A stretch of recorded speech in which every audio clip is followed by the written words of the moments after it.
My name is Tillman McPeck. That's M-A-C-K, then Peck, P-E-C-K. I'm a Howard Academy graduate, graduating in the year 1959. Some of the members in my class were Kenneth Wiggins, Lucretia Silas, Jimmy Sloan, Carrie Lee Jones. I don't want to say David Russell, though he lingers in my memory, because he was one of Mr. Cox's math major hopes. He was a very brilliant fellow, and that was going to be one of Mr. Cox's first graduates to go away and major in mathematics. Mr. Raleigh Cox was my math teacher in 9th and 10th grades. But Mr. Raleigh Cox was also one of my class sponsors when we graduated. He was one, and the English teacher, Dr. Stallworth, Frances Stallworth, she was not doctor then, but she later became doctor. Her maiden name was Hayward. Mrs. Frances Hayward later became Dr. Frances Stallworth. She taught English. Mr. Cox taught math. I was one of his students, and there were several of us who thought we might want to major in mathematics, so he was an influence in our decision to do exactly that. I majored in mathematics. David Green majored in mathematics. In fact, David Green went on and became Dr. Green. He got a doctorate degree in mathematics, and he may still now be a professor at the General Motors Institute up in Michigan. That's one of Dr. Raleigh Cox's students, David Green. Begin. Good afternoon. I'm Dr. Pink Hightower, Howard Academy class of 1964. I remember Howard Academy as being a place where African American students, even though it was segregated at that time, had an opportunity to get a great education. I do remember Mr. Cox as well, one of my favorite teachers. I shared Mr. Cox on 2 occasions as the principal of the junior high school when I first came there, and then a math teacher in the 9th and 10th grade as well at the high school. Mr. Cox not only had a wealth of knowledge, but also Mr. Cox was kind of a comedian in a sense. He made the class felt very comfortable. I remember a couple of times he would say that he could make it rain. Well, sure enough, that day, I guess the rain gods was on his side, because it started raining as soon as he said it. And ever since then, everybody was convinced that Mr. Cox could make it rain. Well, he also told us that he could fly, and he flew around at night, so we better be best behaved the next day, because he already knew what we were doing the evening away from school. So I had a very, very pleasant experience, with Mr. Cox, and even after graduating, had several conversations around town. He did income taxes for folks. He was Herbert Thompson's bookkeeper at the station. So my experience at Howard Academy was one that I would always remember. Our class had some fantastic graduates as well. Good afternoon. I am so proud to be here this afternoon with you and to expound on that great man, my father. And I can just feel him come alive in this conversation. I am so thankful that I was his daughter. And I always told him that I was his favorite daughter. I'm the oldest, but I wanted to be the baby too. And I thank God for his nourishment. He was a nurturer, and he did love his children. And sometimes I thought he loved y'all more than he loved us, because he would go out of the way. And I often hear stories oftentimes. One young lady told me that she came to school and didn't have any money for lunch. Her parent didn't have any money. And Dad told her, whenever you don't have any lunch money, you come see me. And I'm thankful to hear that. It could have been another way around. There was another lady that told me she had 8 children. She didn't have any food for them. And she said, Dad told her, do you have some rice? She said, yes. Well, make you some rice and gravy. And the children eat it. And I hear things all the time, some Cornish things too, unthinkable things that he could do. My goodness. Draw a roach to pass the class, a rat to pass the class. I'm just thankful that he is my father. Howard Academy was a very fantastic institution, and even though Mr. Tillman Peck talked about being segregated and unequal, and I remember that very well. Having to come in from the country, we did have the secondhand buses, and of time we had the secondhand books, but what we had was a quality of teachers that made the difference. If there was any gaps, the teachers made the difference. The teachers were very committed to what they were doing. They were able to, because it was a segregated situation, to challenge us in ways in which I think an integrated situation would not have allowed them to happen, not from an education standpoint, but from a personal standpoint. The things that they were able to say, the things that they were able to say to inspire that some people may have thought would have been a no-no, they were able to say that. And the parents supported that because parents wanted kids to come to school and get an education. I think all of their ambition was that the students do better than they did and had a better life than they did. So the teachers saw that, from Mr.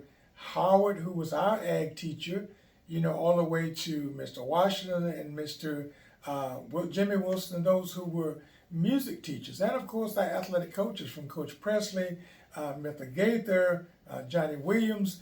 All of those people had come through direct segregated systems themselves. They had gone to FAMU or some of the HBCUs in Alabama and so forth, so they knew what we would face after we got out of school. So they prepared us for the next level. And as Mr. Tillman Peck said, Mr. Cox prepared a number of students to become mathematicians. He was probably one of the most popular teachers that we had. He had a quality where he knew when to be light and he knew when to be very serious and made sure that we achieved what it was that we needed to achieve there. But looking back, I can't think of a teacher that I had that really didn't pour into us what they felt was absolutely important, not only from an academic standpoint, but from the standpoint of the human side. Just pull him in. No, for just. Mr. Peck, go ahead. Yes, I would agree with that because our teachers gave us what they had, okay? They gave us their best in terms of the knowledge, but they also gave us a good example. Their deportment showed us how we should carry ourselves. I don't recall ever seeing any of my teachers squabbling and fighting among themselves in the presence of their students. They just didn't do that. There was a proper way to behave yourself when you were moving on up. Now, we had benefit of something, and it was kind of like a bittersweet situation. They were good for us and to us because they had hit the glass ceiling, I would say. In those days, people who would go away to college, if at all, had two tracks. They would go into preaching or into teaching. Our teachers had reached the top in the teaching. They had nowhere else to go, nothing else to do but teach. And they taught. And if you do anything long enough, you become good at it. So their misfortune, meaning nowhere to go, was our blessing in that they poured their good that they had into us. I appreciate that from those teachers. Conduct and deportment were important, and they showed us that in a good way. We were the class, my graduating class was the last class out of the old school, the old wooden school, before they shifted everything back to the other side of town with the new stone building. So we were a little bit sad that we would not get to see the new school, memories of that old school still linger. Even now when we go back and look at it, I hope we can save it, both buildings. Because that was something worth remembering. Just the location. And I remember. What made it possible for us to get there, by the way, as I say often, was the school bus. My parents' generations didn't have a school bus, so when they finished their little education or whatever it was, out at the church or school, 6th grade, 8th grade, 9th, that was it for them. But we, my generation, had school bus. Two. I remember I ran across some papers just recently. There was an envelope full of Dad's college grades.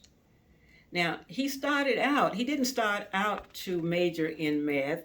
Math was not his intention, but when it came time to graduate, he had more than enough credits to graduate in math. So that's where we landed. He graduated in May of '51. He applied for a job in Stark, Florida. They turned him down. He applied to Monticello. They hired him. He came here. As soon as he gets here, Stark calls, "We want you." He would not go.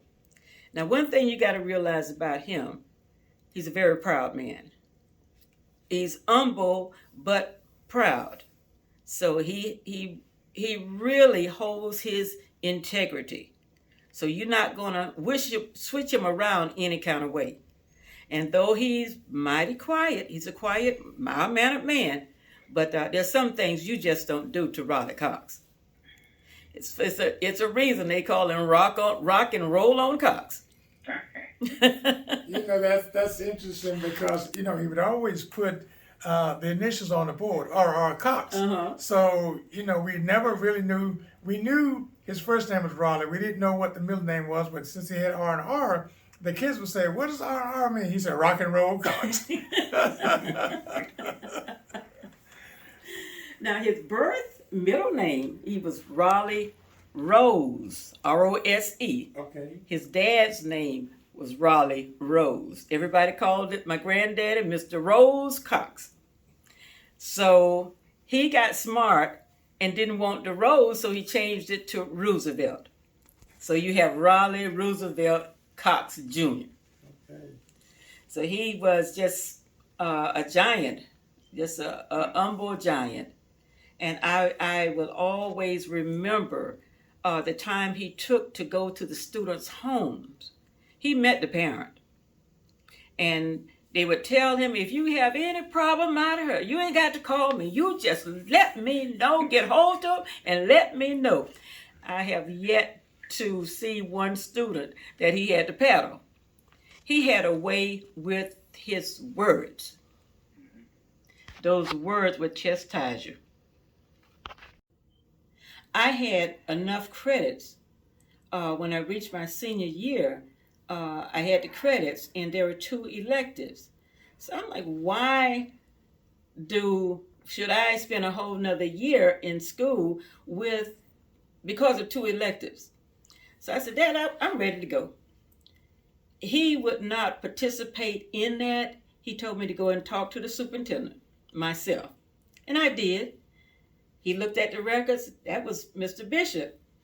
And said, "Well, you go out to the school and you participate in whatever they're having there." And during the summer, there was the sports going on. Just show up. But that was a place we had to go. So I did that and got a scholarship down at Cookman. So I wanted to go in math, but I didn't want to teach. I wanted to go in business or some big industry. I did not want to teach school. So that's the way I went went from Cookman, and oh my goodness. I left Cookman, came home, went to New York. I had they'll give you summer jobs. So instead of coming home, I took a summer job. Boy, Mom was furious. How do they let you have a job way in New York and they don't even ask your parent? But I got there and I saw that New York was too big for me. I'm just a little country bucket. So back to Monticello, and then we go off again. And, we just had a series of life changing moments. And I finally landed in Atlanta and spent about 27 years there and matriculated back here. Dad had a stroke. And somebody just happened to come to the house. In the country, you don't leave your door locked. So someone came and found him on the floor and rushed him to the hospital. So I said, well, Dad, you got to come stay with me. I came here. Dr. Webster, one of his students, took care of him. And I said, you got to come with me. He did. And he stayed with me about a couple of years before we passed. But I would not put him in a nursing home. He stayed with me. I tended to him and whatever he needed. And we had a great time. I said, well, Dad, the doctor told him don't eat any pork and all of this here. And that he had to walk. So I fixed some chillings one day. I said, well, Dad, let me fix you something else. He said, well, the doctor told me not to eat that and not to eat that, and then I still get a stroke. Give me some of the chillings. So he was always the jovial type. And I want to let you know I got wasn't a paddling. I hit my sister. Daddy didn't spank you, but he had a way with words. You wish he had a whip you. And B didn't yell, but those words would come out. Oh my God. Oh my God. They'll strike you to the core. I'm like, I'd rather have a whipping. But he got to the point. But this time I hit my sister. That man pulled that belt off so fast and it hit my leg so fast, I was surprised and scared. But I'm so thankful for it. I am. Say that again. And start. So many memories. I also remember that when we were graduating, we had our ceremonies like baccalaureate and commencement at one of the nearby churches, right next to the school. Which came first, the commencement or the baccalaureate? I do believe the commencement was last. It was a weekday. Yes, And the other service was on a Sunday afternoon. that's correct. But I remember these teachers, Mr. Cox was one of them, on the night that they handed out diplomas, they met us individually outside the church with our diplomas in our hands, telling them one at a time, you must go on, you must go on, you cannot stop, you cannot quit. That's that encouraging atmosphere that I appreciated so. Letting us know individually what they expected of us. Do not stop. Go on to college, go on to school. I enrolled, my sister and I were in the same class, Easter Louise Peck. We were in the same graduating class. We both wound up at the Suwannee River Junior College in Madison, Florida for 2 years. Then I transferred to Florida A&M. My sister went to Edward Waters. But you mentioned Bethune-Cookman. Yes, we had several students to go there, not just in math, but music. I believe Mr. Henry Bailey Jr. might have been a musician, a student at Bethune. And he came These back. students would go away, and they would come back and encourage classmates, our classmates, to keep going. That was a remarkable thing as well, to see students who had been where we were telling us to keep going, keep going. And I told my classmates, at long last, I didn't tell them for many years. When we graduated, that night after we got the diplomas and everybody said goodbye and so forth and so on, all was normal. We were there with the students, and that was a ritual every year. You'd have the summer off. You'd go back in the fall. You would meet your friends again. You would meet the new teachers again. You would meet the old teachers again, and the cycle would continue and continue. That went on 9th grade, 10th grade, 11th grade, 12th grade. And I woke up the day after we had finished with diplomas and everything, and then it hit me. They are gone, my friend. They're gone. And they won't be back. That was one of the loneliest periods in my life. What on earth has happened here? Some of these people I may never see again. They have been with us all these years. And all of a sudden now they're gone? Yes, it was commencement, but for me it was loneliness. Where were my friends? I needed them. So when we finally got another chance to have a reunion back in I don't know if it was a 1988 reunion. I think it was very recently, not too long ago in Tallahassee. That's what I told them when I met them again. I said, I needed you then. Now, I'm from a large family. But guess what? You can be lonely in a crowd. I missed my friends, my teachers, and my associates from Howard Academy. That closeness and that camaraderie was absolutely important, and as Mr. Peck said, it does carry over.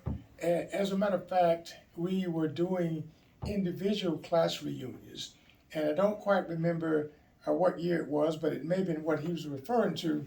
They decided that we wanted to do a mass Howard Academy reunion, and that way anybody who graduated from Howard Academy from the 1955, 59 area all the way up through the last year of Howard Academy, which was 1970, were invited back.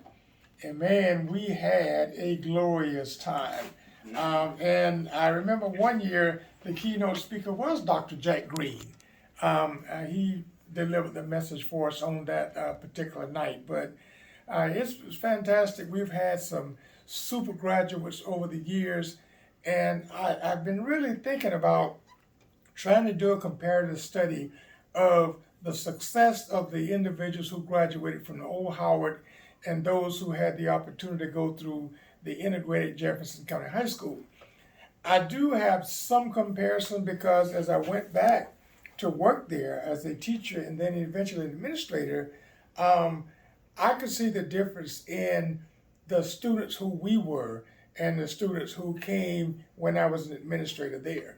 And I think a lot of it had to do with integration. The problem I saw was that the students who started out in an integrated situation somehow took for granted and didn't really realize that even though you're in this integrated setting right here, once you get into society, pretty much you're still going to be segregated to a degree. And, I'll always say that one of the most segregated times in the country or in the week of the month is 11 o'clock on Sunday, because we always go back to our roots. We always go to our church, and they go to their churches regardless of the integration during the week. I didn't see a number of the students with the same drive and the same motivation we had. And I think that was because of the teachers we had and the leaders we had and the coaches we had.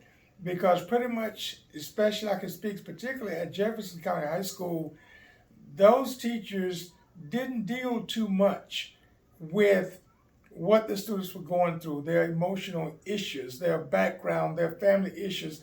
They just taught the academics, and pretty much I didn't see too much concern about whether or not they got it or not. But there were a few carryovers from the old school. Mr. Cox came, Mr. Stokes came, Mr. Gamble came. So those were some of the ones who we had been familiar with, over the years. And I'll always remember Mr. Cox. It wasn't going to be no foolishness when it was time to work. Gertrude Canning, you were going to stay on the right-hand side of the hallway, and you were going to do what you're supposed to do in those social studies classes. And even Emma Stokes, I don't know how she was there before you left, Mr. Peck, but she was a staunch one too. She was a phys ed teacher at the time, but she went on and eventually became a guidance counselor. And she went over to Jefferson in the integrated situation as well.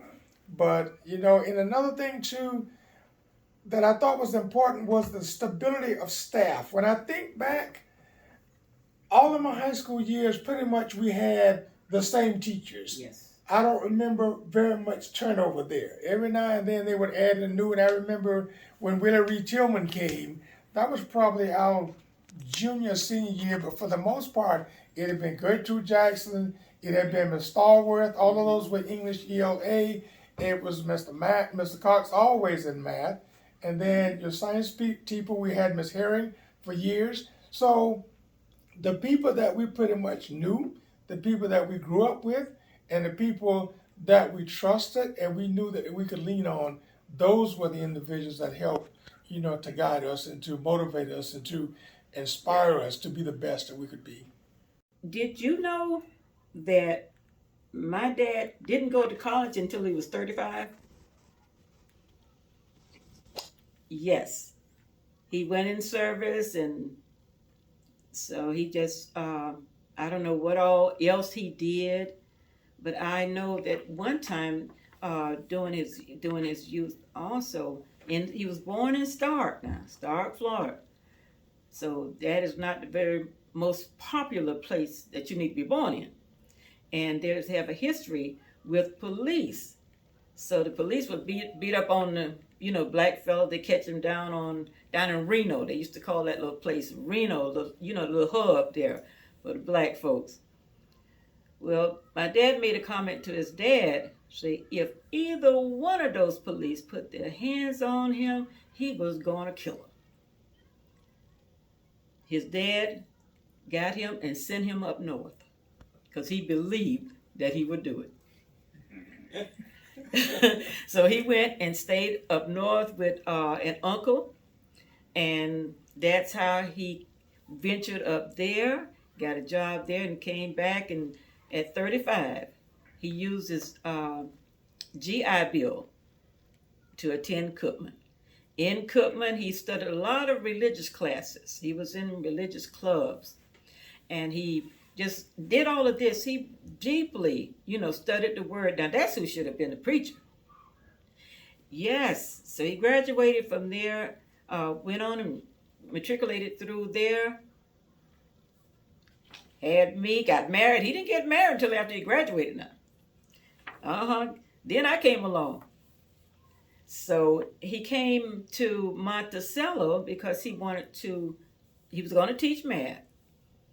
That's all he had, the most going for him. So he did that and came here in 51 as the first black principal. And from that, being a principal, went on to nothing but math. That's his love, was mathematics. Now, I didn't get it like that now. He didn't pound it on us. Now, my brother was a really smart one in math. So don't ask me any questions. But, this is what he loved. He tolerated a lot of things. And I'm telling you, he helped form the Emil King Center, NAACP, got a lot of threats. But how do you know he didn't pay any mind to threats? You don't threaten him. You better do it. He had him a battery of lawyers to back him up. If anything ever happened to him, lawyers from NAACP, they wanted something to happen because we want to come to Monticello. And hey, this is the way he carried it. He said, I'm just waiting on them. They don't know what I got. So, okay. So that was Dad. And he carried himself like that, done everything he could possibly do. He painted houses during the summer months. He had us out to the Gallon Farm. Us children picking cotton, crapping tobacco. My goodness. I'm like, here we are chasing chickens. Yeah, that's what he had us out there doing. We were going to do something.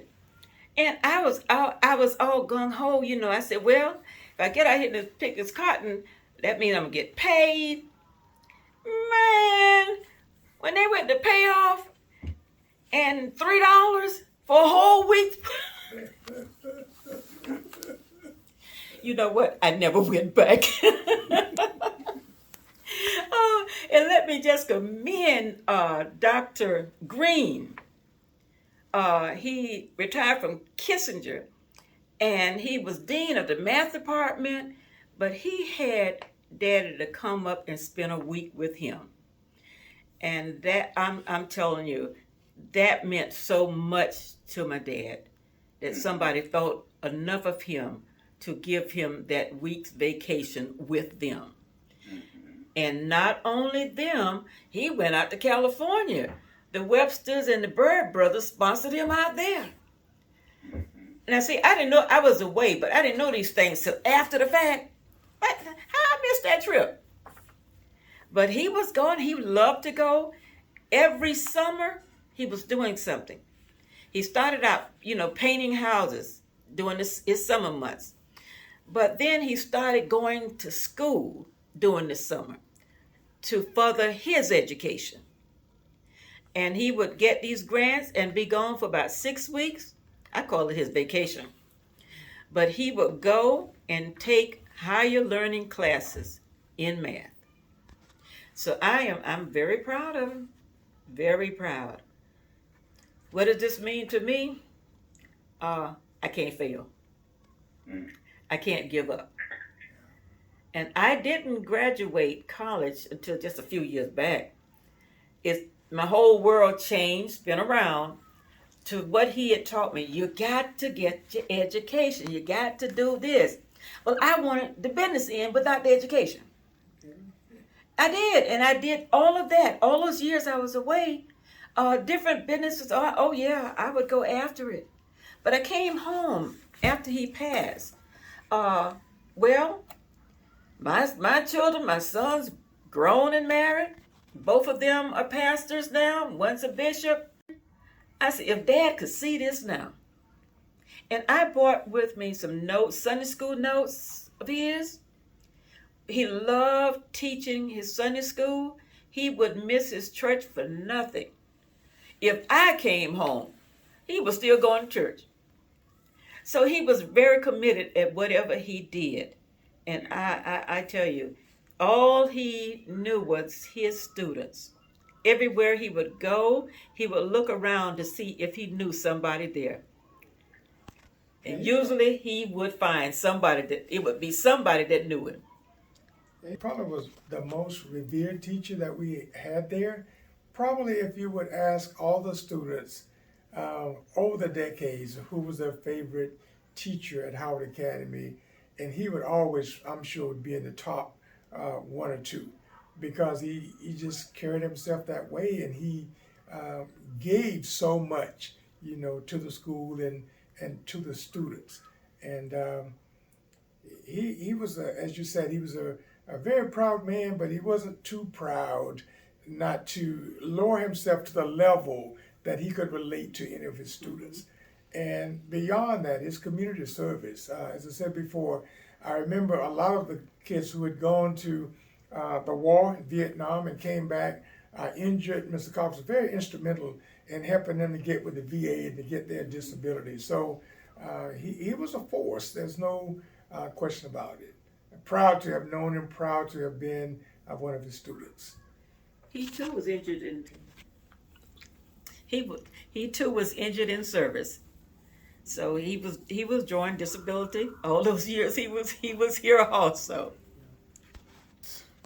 Yes, she was mentioning how he got around and he went to church and all of that good stuff. Mm-hmm. I was present that day at New Bethel AME Church. Now that's 7 or 8 miles out of town, east on the Asheville Highway. Mr. Cox came out there and had Sunday school with us. I was present. It was interesting how he could answer the questions that we were supposed to be answering. He answered them intelligently. I thought that was impressive. He went out of his way to come that far out from town to go to Sunday school with us. The dialogue, the teachers we had, there were times when they would just sit the students down and just talk to them about who you are, what you are up against, what you must face in life. In other words, they were not teaching the book that day. They were teaching us life. Mr. Cox would do it. Coach Gaither would do it. Mrs. Gaither, his wife, who taught history, would do it. Mr. Daniel Madison, who taught agriculture when I was there, would do it. They would just talk to their students about life in general. I think that was a golden blessing added in. Just giving pointers. In honor of Mr. Raleigh R. Cox Jr. Dad, I finally did what you said do, get the education. In the past 5 years, I've received my bachelor's. I have a bachelor's in business administration, marketing, and I have a master's degree, theology, and give me, by the end of the year, I'll have the doctorate. Thank you for your encouragement. Thank you for being my dad.